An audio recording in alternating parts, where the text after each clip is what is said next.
Barely 15 minutes. That's how long Daniel McDonald had to collect his belongings and clear out his office at USAID, the US Agency for International Development. It's a very emotional morning for us. I'll see some of my colleagues probably for the last time today. I imagine there'll be a lot of tears and also a lot of frustration about what's happening to our agency, seemingly in violation of the law. We couldn't join him inside, but he filmed his last moments in the building where he spent 10 years. Not sure when we're going to see everyone again, but there's a lot of pride in the work we've been doing, a lot of sadness this morning. So just As he leaves, many of his colleagues cheer in solidarity. For the past few months, Daniel has been in charge of development aid in the West Bank and Gaza, a program which has now been abolished along with 90% of the agency's missions.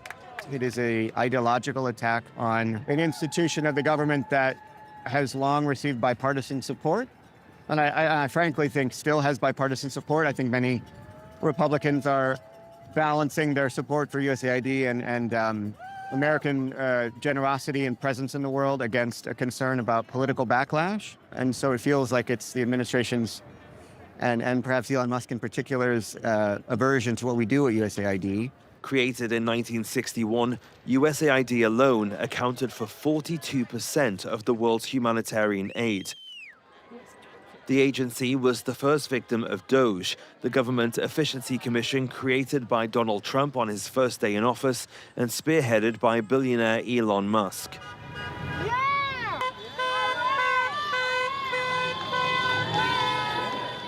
DOGE's mission is to cut public spending, but for Daniel and his colleagues, the government is leading a dogmatic crusade.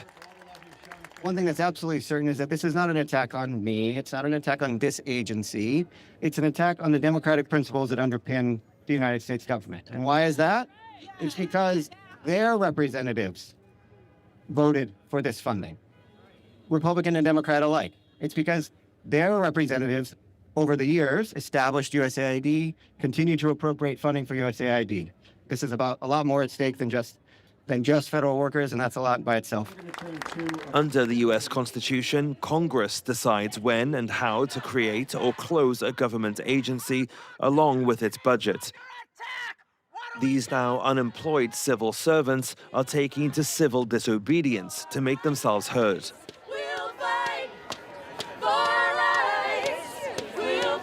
But it's not just USAID which is in DOGE's crosshairs. Many federal budgets have been slashed, and the impacts are affecting many agencies, even staffing of the National Park Service. Until recently, Aaron Cagney was an archaeologist at NPS and dons the famous uniform of a park ranger, so familiar to Americans.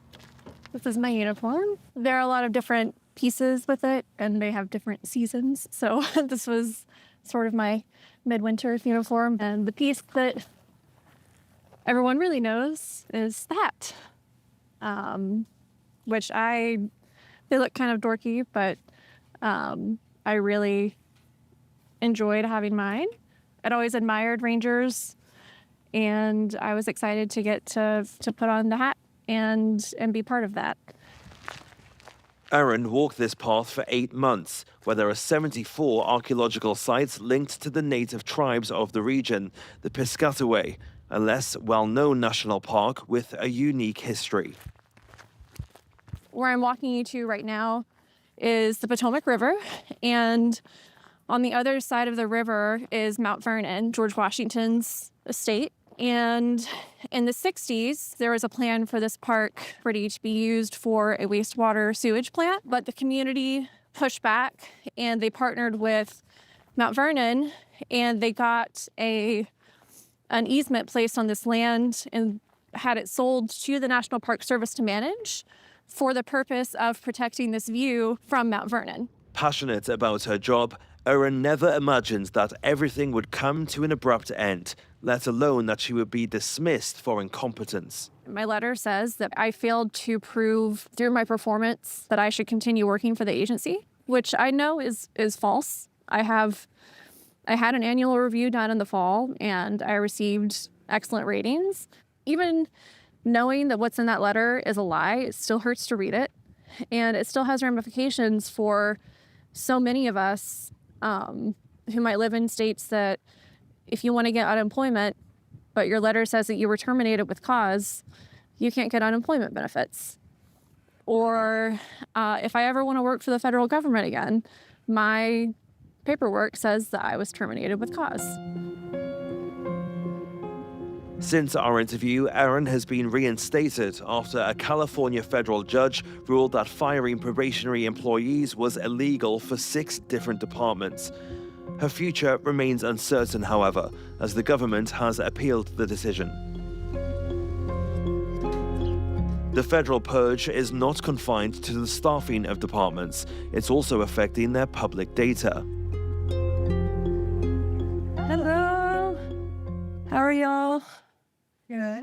Well, obviously, our big concern right now is data rescue and how to make sure that we are being the best stewards of data that we can be for our students and, for the world.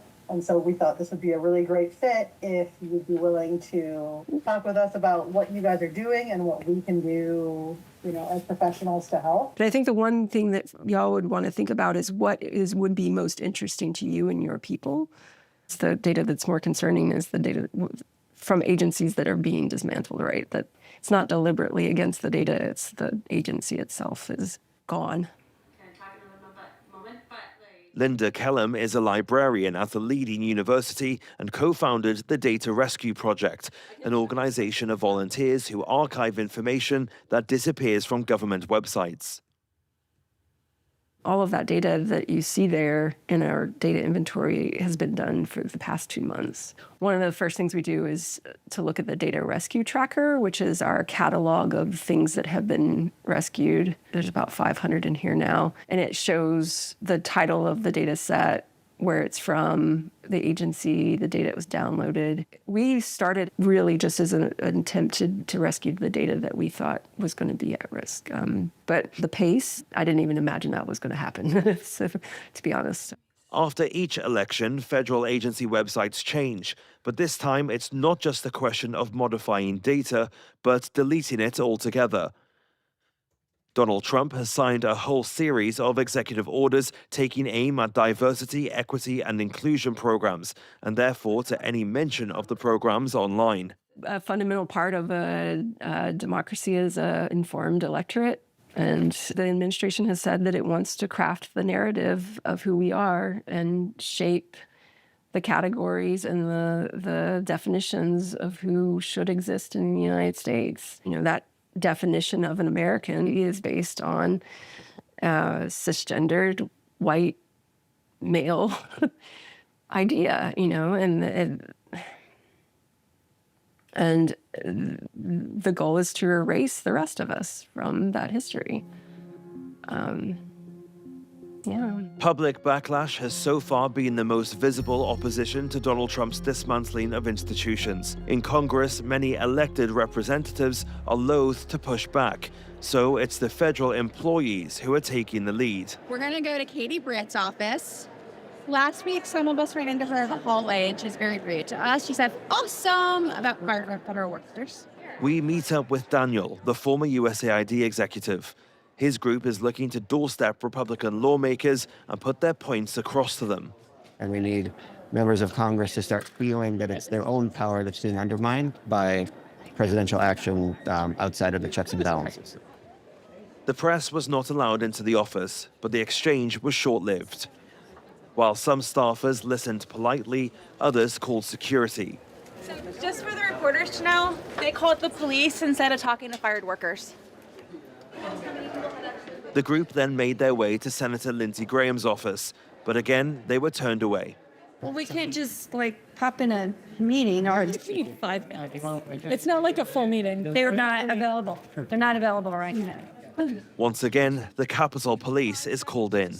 We waited in the office. They said, can you leave? We don't have time to meet with you. And we said, we're happy to wait. We've been fired, so we have time. Finally, the office of a Republican senator from North Carolina assigned one of their staffers to listen to the unemployed civil servants. A closed-door exchange, snippets of which we picked up thanks to Dan's microphone. I'm the operations guy, so I'm really the one that like pays the bills and keeps the lights on and stuff. But I did want to make sure you guys at least got some listening. One of my key messages up here is about the difference between the narrative that it's a new administration, so we need to think about new priorities. I've been at 10 years at DOGE. That's something we very much did in the first Trump administration. It was more work for religious and ethnic minorities, less work for family planning, for example. Very normal. And you would not have seen us up here to talk to you and to appeal to the Hill in those times. Feel compelled to do this now because it is so outside of the normal congressional process, and we're not sure that all members are really grasping the degree to which that's the case. No commitments from the senator's office, but a sympathetic ear. For Daniel, that's at least something. It makes me optimistic that not every Republican is enthusiastic about what's happening, but most of them have to consider the immediate danger of backlash from President Trump and Elon Musk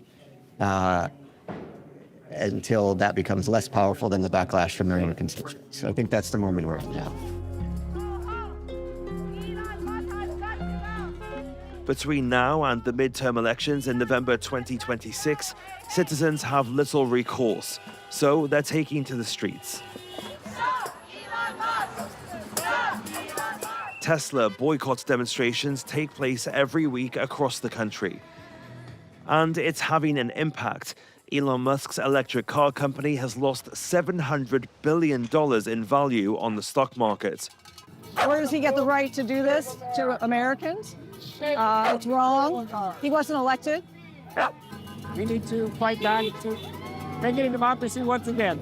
People, are controlling the government rather than these extremely wealthy individuals. But behind the anger at DOGE, there is also a real disillusionment among Democratic voters with their fractured and rudderless party. I think there's an emerging gap between the elected officials who have been cowards and are not standing up for us. I think some of them are too comfortable in their positions. So I think we're going to see a revolt in the Democratic Party.